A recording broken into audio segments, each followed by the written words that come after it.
There is a specific moment that changes everything. Not a conversation, not a confrontation, not the dramatic finally said everything scene that you may have rehearsed in your head 100 times. Just a moment, quiet, internal, unremarkable from the outside.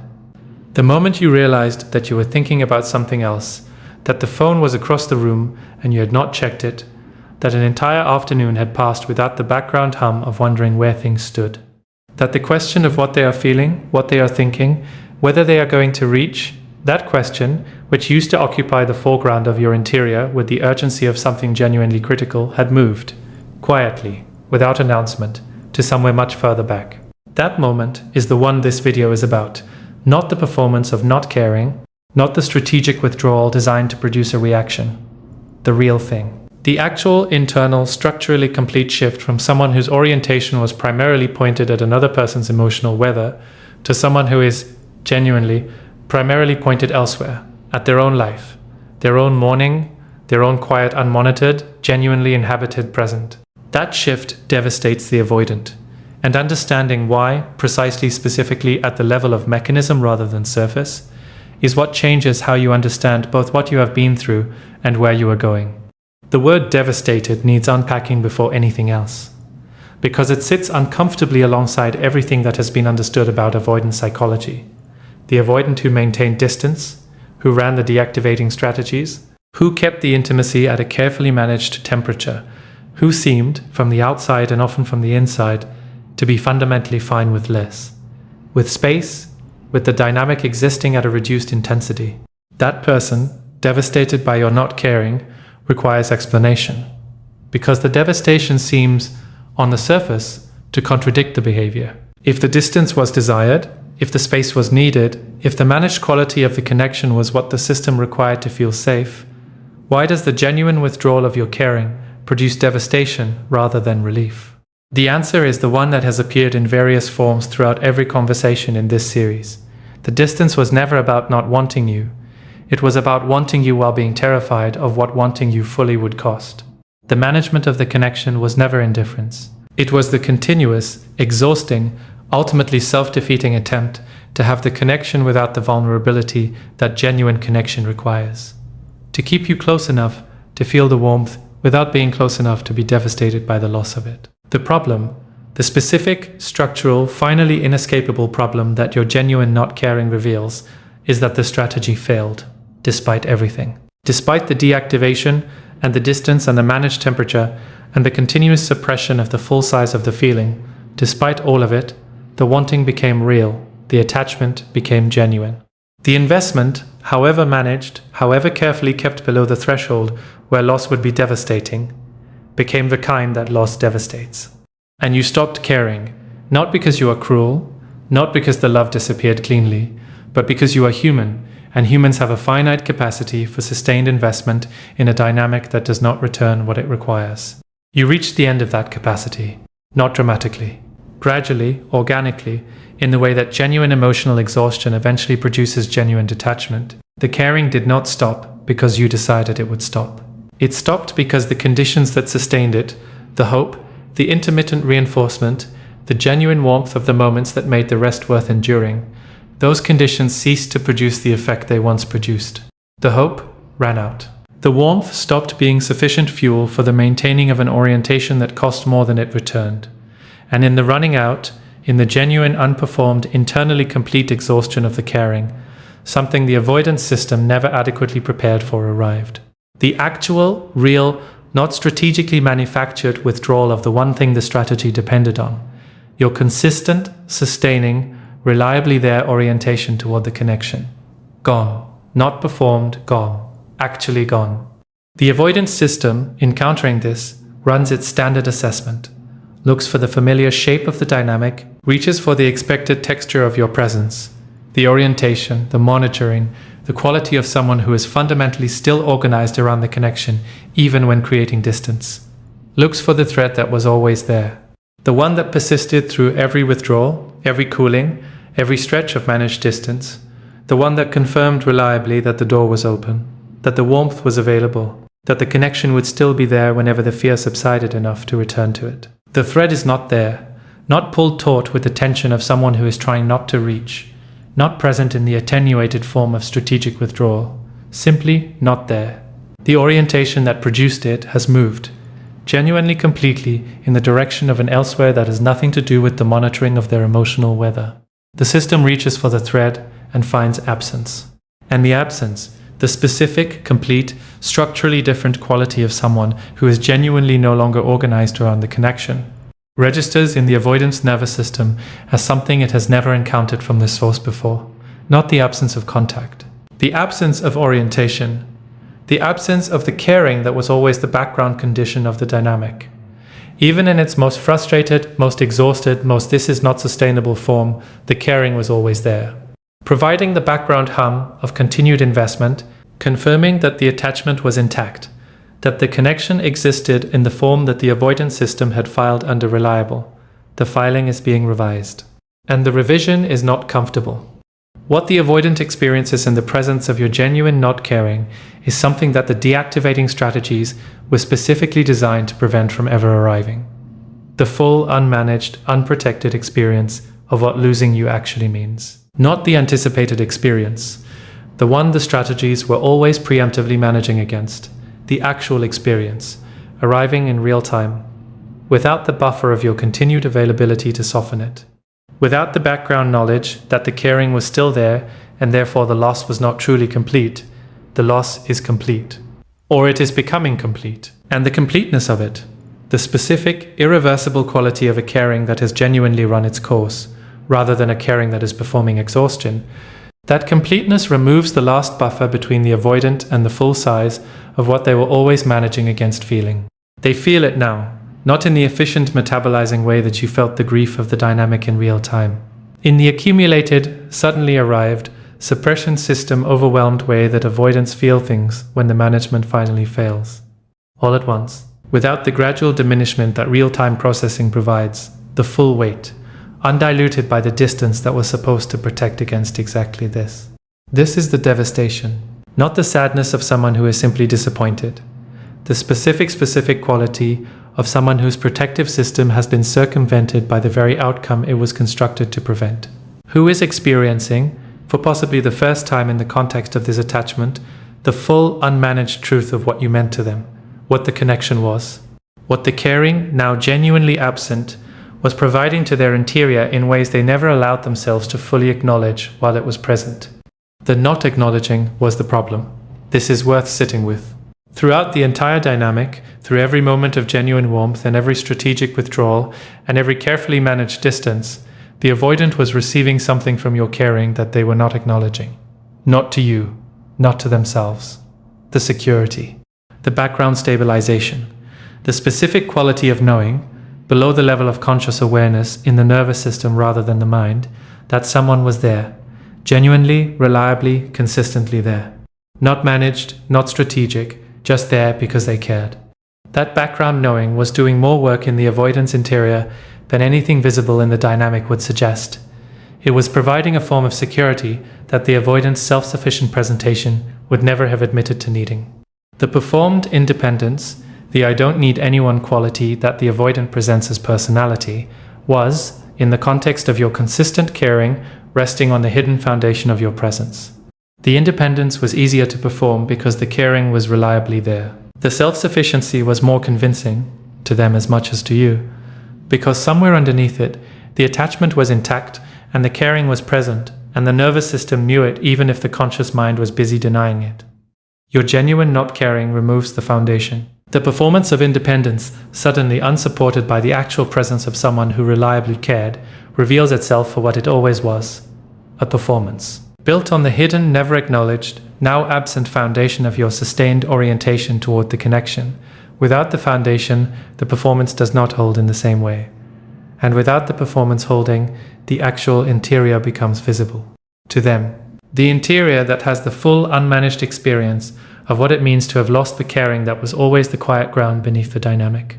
Here is what they discover in that interior, what the full unmanaged experience of your not caring finally makes accessible to them. The discovery that the connection was not what the deactivating strategies told them it was. Not manageable, not replaceable, not one of several available sources of warmth that could be returned to when convenient. Something specific, Irreplaceable in the particular way that genuine knowing and genuine history and genuine sustained, freely given caring make a connection irreplaceable. The strategies told them you were interchangeable with a sufficient level of effort, that the specificity of what you brought could be approximately replicated elsewhere, that the caring, however genuine, was not so singular that its loss would constitute the particular, irreplaceable loss of something that could not be found again in the same form. The discovery is that this was wrong, that the strategies were lying in the specific way that all deactivating strategies lie, not through false information, but through the selective emphasis of information that supported the management and the systematic de-emphasis of information that would have made the management impossible. The strategies showed them your replaceable features and kept your irreplaceable ones at a managed distance from full conscious acknowledgement. The not caring removes the management, and in the unmanaged space, the irreplaceable features arrive. Specifically, vividly, in the neural architecture level detail of someone whose system has indexed you thoroughly and is now, in the absence of the suppression's full deployment, presenting the full record rather than the managed excerpt. They see you, finally, accurately, in the specific, complete, fully dimensional way that the strategies were always preventing. And what they see is not what the strategies had them believing. What they see is someone extraordinary, someone whose caring was genuinely rare, whose sustained, generous, freely given orientation toward the connection was not the natural product of an undiscriminating hope, but the specific, chosen, deeply personal gift of someone with the capacity for real depth directed toward them specifically. And that gift is gone, not withheld, gone. The caring has genuinely moved on, the orientation is elsewhere, the person who was always there is now authentically and completely somewhere else. The somewhere else is worth describing, because it is not nowhere. It is not the blankness of someone who has shut down, or the bitterness of someone who has converted grief into armor. It is a genuine, populated, actively inhabited elsewhere. A life. Your life. The one that was always there and always worth inhabiting, and received less than it deserved, while so much of your orientation was directed at the question of someone else's availability. That life, genuinely inhabited, genuinely present, genuinely absorbing your attention and your care, and the full force of your considerable capacity, is what the not caring points towards. Not the absence of caring in the broad sense. The reallocation of it. The caring is still present, still real, still the expression of someone whose capacity for deep, sustained, genuine investment is one of their defining qualities. It is just no longer primarily directed at the hope of the dynamic resolving in a particular way. It is directed at the morning, at the work that matters, at the friendships that were underserved, at the questions about who you are and where you are going and what kind of life you are actually building, that the dynamic's foreground occupation of your attention was always deferring, at yourself, with the same quality of care and attention and genuine, sustained presence that you extended for so long to someone who was managing the distance between you and it. That redirection, the caring finding its way back to its source, is not the ending of something. It is the beginning of something. The beginning of a relationship with your own life that has the same quality of investment and attention that your best relational instincts have always been capable of producing. Applied inward, applied to the actual, present, genuinely happening material of your own existence. The relationship with your own life sounds like a concept, like something that belongs in the motivational register of content that tells you to love yourself and trust the process, and everything happens for a reason. It sounds, in other words, like the kind of thing that is easy to say and difficult to mean, and almost impossible to actually inhabit in the specific daily unglamorous texture of ordinary days. So let's make it concrete. Let's talk about what it actually is, not the concept, the experience. The specific felt, moment-to-moment experience of someone who has genuinely, not performatively, redirected the caring that was once organized around someone else's emotional weather back toward their own life. It is the experience of waking up and the first thought being yours, not theirs, not the habitual involuntary morning assessment of where things stand and what the silence means and whether the absence of contact overnight constitutes information. Just yours. Whatever is actually present in your own mind when it surfaces from sleep without immediately orienting toward the monitoring. A thought about the day, about something you are working on, about a conversation you had with someone who is genuinely present in your life, about nothing in particular. Just the ordinary, unmonitored, genuinely personal content of a mind that is primarily inhabited by its own life rather than by the management of someone else's. That first thought is a small thing, trivially small from the outside.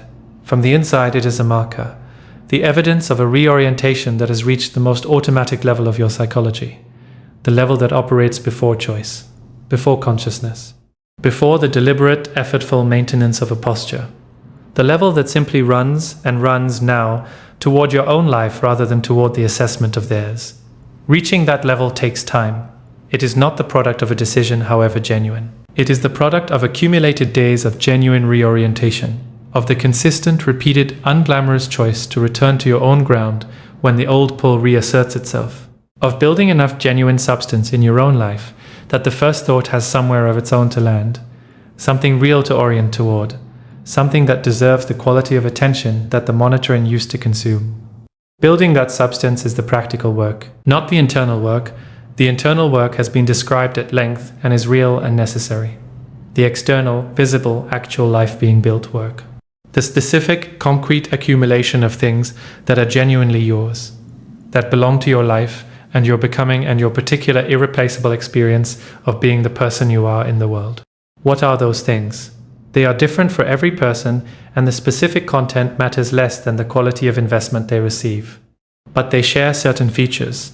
They are things that produce genuine absorption, the specific valuable experience of being so present in something that the monitoring cannot find purchase, because the attention is fully elsewhere. They are things that develop over time, that reward continued investment with genuine deepening, that have a trajectory, that are going somewhere. They are things that connect you to people and experiences and aspects of your own capability that exist independently of any romantic relationship, that persist through the presence or absence of any particular person, that are, in the most fundamental sense, structurally yours. For some people, these things are creative. The project that has been deferred, the practice that was maintained at a minimum. The making of something, writing, building, designing, cooking, whatever the particular form of making that is native to who you are, that requires and rewards the quality of sustained, genuinely present attention that the dynamic was consuming. That produces something real, something that was not there before and now is, something whose existence is entirely the product of your investment and therefore entirely yours. For some people, they are relational, the friendships that received less than they deserved, the family connections that were maintained at a distance while the romantic dynamic occupied so much of the foreground. The new connections that were possible all along, but never pursued because the primary orientation was elsewhere. These are not substitute connections, replacements for the romantic investment that has been redirected. They are their own thing, their own form of genuine depth and genuine knowing and genuine reciprocal investment, that the romantic dynamic in its occupied, consuming form was always partially crowding out. For some people, they are professional, the ambition that was present but not fully pursued, the direction that was always there but received insufficient energy because the emotional management of the dynamic was requiring so much. The work that matters, whatever form that takes, whatever the particular contribution that is specifically yours to make, receiving the full force of an attention that is no longer partially consumed by the monitoring and the hoping, and the continuous, exhausting assessment of where things stand.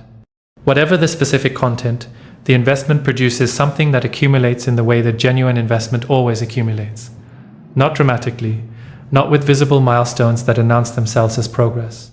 In the quiet, daily, almost invisible way that real building happens. The project getting somewhere, the friendship deepening, the work improving, the life, the actual, specific, one that belongs to you life, becoming more fully inhabited.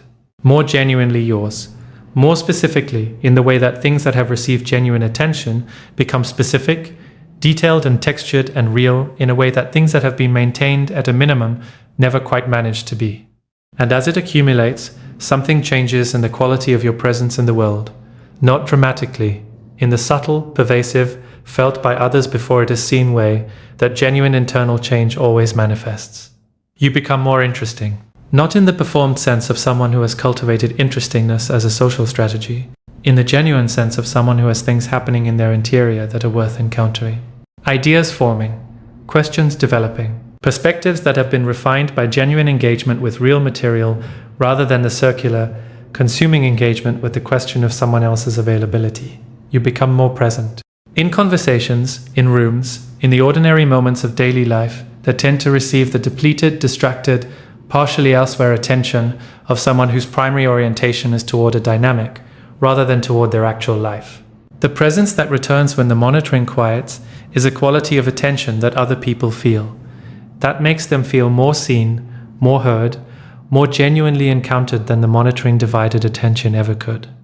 The avoidant feels this too, if they are still in contact. If the connection exists in whatever ambiguous, changed, post-caring form it currently occupies, they feel the changed quality of your presence in the way that the avoidant nervous system feels everything, below the level of conscious thought, in the automatic pre-verbal assessment of what this person is like to be around, and what they feel is different from what they were feeling before. Before, your presence had a quality that the avoidance system, however unfairly, however inaccurately, was reading as weight. The subtle, continuous quality of someone whose attention was partially organized around the hope of a particular outcome, whose engagement, however genuine, carried the background frequency of the hoping, whose warmth, however real, was accompanied by the imperceptible but felt quality of someone who needed something from the interaction. That quality is gone. The presence that remains, the genuinely redirected, life-inhabited, no longer monitoring presence, has a different frequency entirely. It is lighter, not in the sense of being less serious, or less genuine, or less capable of depth. Lighter in the sense of being unencumbered, not carrying the hoping, not organized around the outcome, just present. In the specific, clean, genuinely free way, that presence is when it is not also the vehicle for a need. That presence, clean, free, genuine, is what the avoidant encounters when the caring is actually gone. And it is, paradoxically and profoundly, more attractive than anything that the full deployment of the caring in its hoping form ever produced. Because it has the quality that the avoidance system was always reaching for and never finding in the context of genuine attachment. The warmth without the weight, the genuine interest without the underlying need. The person fully there and fully fine simultaneously. This is the paradox at the heart of everything. The version of you that the avoidant finds most genuinely compelling, most capable of reaching past the defense system, most likely to produce the specific quality of internal response that this series has been describing, is the version that is least organized around reaching them. The version that has, in the most complete and genuine sense, stopped trying. Not given up on love, not become defended or withholding or armored against connection, simply stopped trying to get something specific from this specific person. Stopped organizing the caring around the hope of a particular resolution. That stopping, genuinely arrived at, not performed, produces the version of you that the avoidance system encounters without its usual activation. The version that does not confirm the oldest fear, that does not provide the management system with its activation material. That moves through the interaction with the quality of someone who is complete in themselves, and therefore genuinely, freely, without need attached present. And the avoidant, encountering that version of you, is devastated. Not by its coldness, it is not cold. Not by its indifference, it is not indifferent. By its completeness, by the specific, profound, finally arrived quality of someone who has genuinely, internally, structurally become okay. Who is no longer asking to be completed. Who is no longer providing the confirmation of the fear. Who is simply, extraordinarily rarely, in the specific way that only genuine inner work produces, whole. The devastation and the attraction are the same thing. This is important. The avoidant is not devastated despite finding the changed version of you compelling. They are devastated because of it. Because the version of you that has stopped caring in the hoping, organized, outcome-dependent form is simultaneously the version that their system has no defense against, that their management strategies were not built to address. That reaches the actual, genuine, undefended feeling below the level of the strategies, in a way that the hoping version never could. The not caring breaks through precisely because it is not trying to break through. The completeness reaches precisely because it is not reaching. The wholeness moves them precisely because it has stopped trying to move them. This is not a strategy. It is not a conclusion to be reverse engineered into a technique. It is simply the way genuine internal change works in the presence of an avoidant attachment system. The system was built to manage external pressure. It was not built to manage the absence of pressure. It was built to deactivate the incoming signal of someone else's need. It was not built to respond to the absence of that signal. And in that absence, in the quiet of the not caring, in the space of the genuinely redirected orientation, the feeling that the system was always managing against finally, completely, overwhelmingly arrives. What happens next is genuinely unknown, and that needs to be said without softening. The devastation does not automatically produce the reaching. The broken through feeling does not automatically produce the changed behavior. The internal experience of finally, fully, unmanagedly feeling what you meant, and what your caring was, and what its absence costs, that experience does not automatically translate into the genuine, sustained, internally worked for change that would make a different dynamic possible. Some avoidants reach, some reach without having done the work, and produce the return of the old dynamic with higher initial motivation. Some reach having done genuine work and produce something that has the structural possibility of being different. Some do not reach. Some process the devastation internally in the quiet and alone way that avoidants process most things, and emerge with a different relationship to their own patterns that eventually manifests in future connections rather than in a return to this one. Some remain inside the suppression long enough for the devastation to be managed back down to a level the system can contain, and the pattern continues into the next relationship unchanged.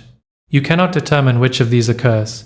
You have never been able to determine it. The variable that determines it lives inside them, in the degree of their willingness, the quality of their self-awareness, the availability of genuine support, the depth of their commitment to doing something different with the reckoning that the not caring produced. What you can determine is what you do with the life that the not caring has returned to you, the life that is genuinely, completely, increasingly yours, that has genuine substance and genuine direction and genuine absorption, that belong to you rather than to the dynamic. That is inhabited in the morning, before the first thought has a chance to be about anything other than its own genuine content. That life is not the consolation prize. It is not what you get instead of the relationship you wanted. It is the thing that was always the point, the actual, irreplaceable, finite, and therefore precious experience of being genuinely alive in your own existence. Present in your own days, absorbed in your own becoming, caring, genuinely, deeply, with the full force of your considerable capacity, about the things and the people and the questions and the work that are specifically, permanently, incontrovertibly yours. The avoidant is devastated because you stopped caring in the way that the dynamic required. But you have not stopped caring, you have started caring about the right thing.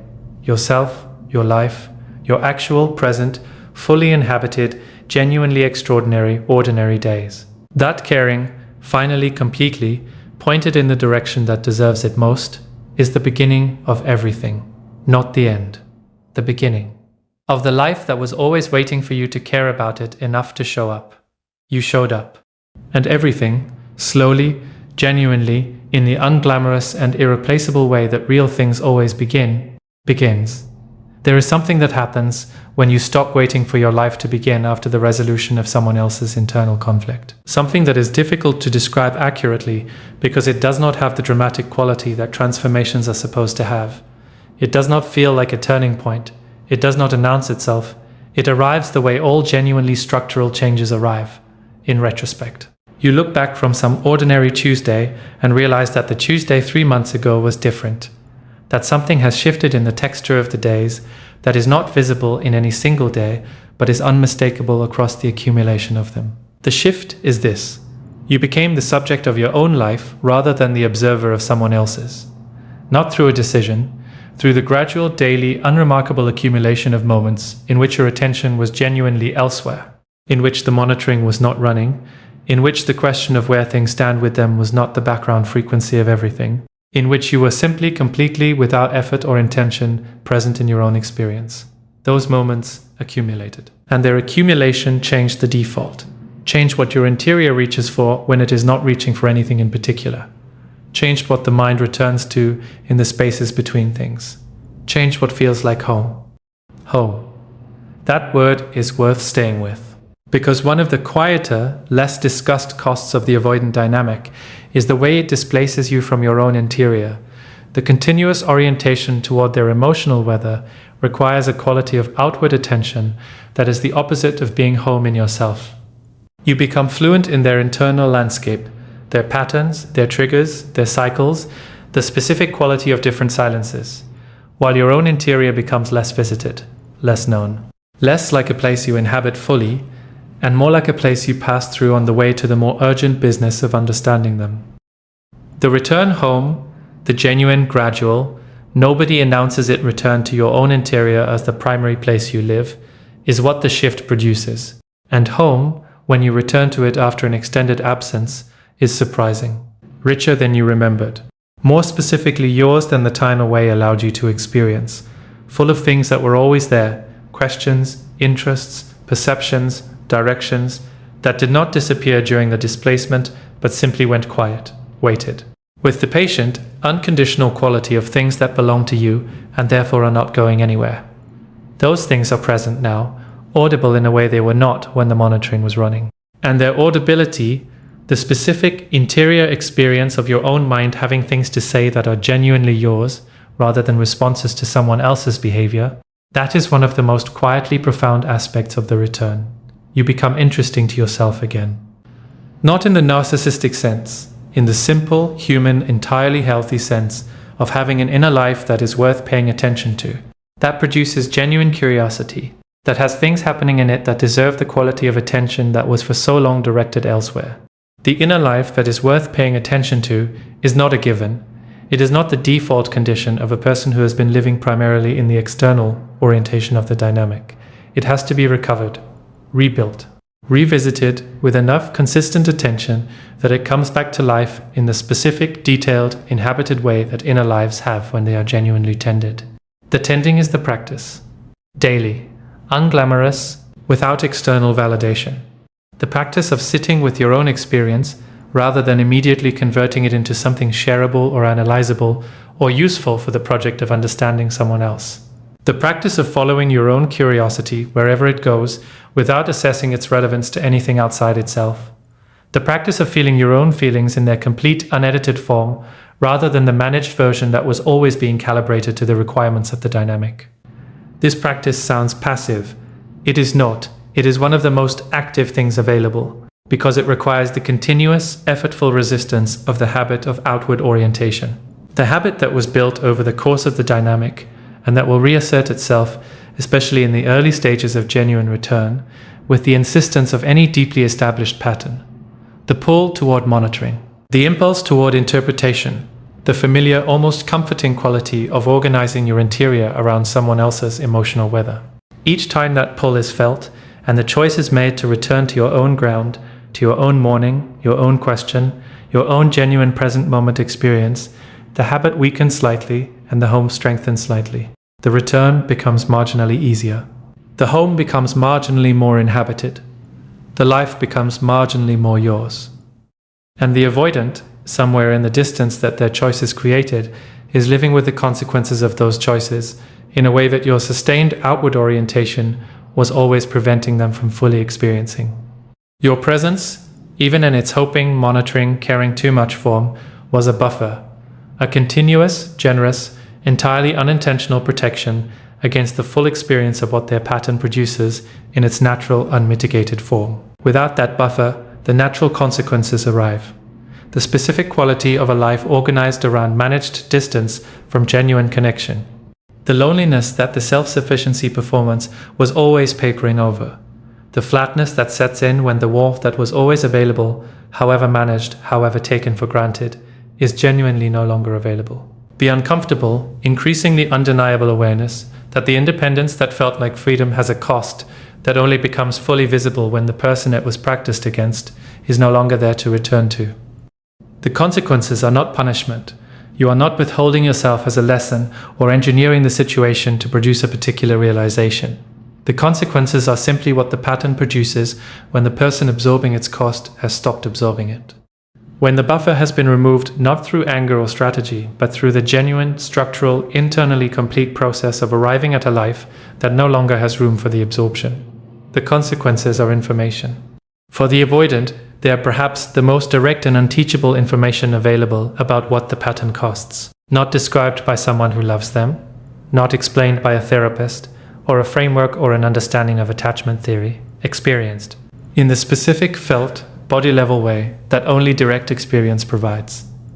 The information that managed distance, practiced long enough and completely enough, produces the loss of the real thing, of the genuine, specific, irreplaceable warmth of someone who was actually there. What the avoidant does with that information is the question that has appeared in various forms throughout this entire series, and that continues to resist the clean, hopeful answer that would be most satisfying to provide. Because the honest answer is unchanged. Some do something with it. Some find in the direct experience of consequence the motivation for the genuine internal work that the information has been pointing toward for their entire relational life. Some seek help. Some begin the slow, uncomfortable, genuinely transformative process of examining the operating system rather than simply running it. Some change, and some do not. Some process the consequence through the same suppression system that has processed every other difficult feeling, and emerge from the processing with the pattern intact. Some convert the loss into confirmation of a different version of the older story. Not that love is a trap, but that love always ends, which produces the same behavioral result through a different cognitive route. Some move to the next connection carrying the unexamined weight of this one, repeating the pattern with someone new, creating the same consequences for someone who has not yet learned what you have learned. You cannot determine which occurs. You could not have determined it at any earlier point, and you cannot determine it now. The variable is entirely theirs. It lives in the private, internal, inaccessible space of their own willingness to be honest with themselves about what the pattern is and what it costs and whether they are willing to pay the price of changing it. Your life does not wait for that determination. This is the most important sentence in this entire section, and it needs to be felt rather than simply understood. Your life does not wait. It is not on hold pending the outcome of their internal process. It is not paused in the space between their potential realization and their potential action. It is happening right now, in this moment, and the next one, and the one after that. Continuously, irreversibly, without the courtesy of waiting for the resolution of anyone else's internal conflict before proceeding.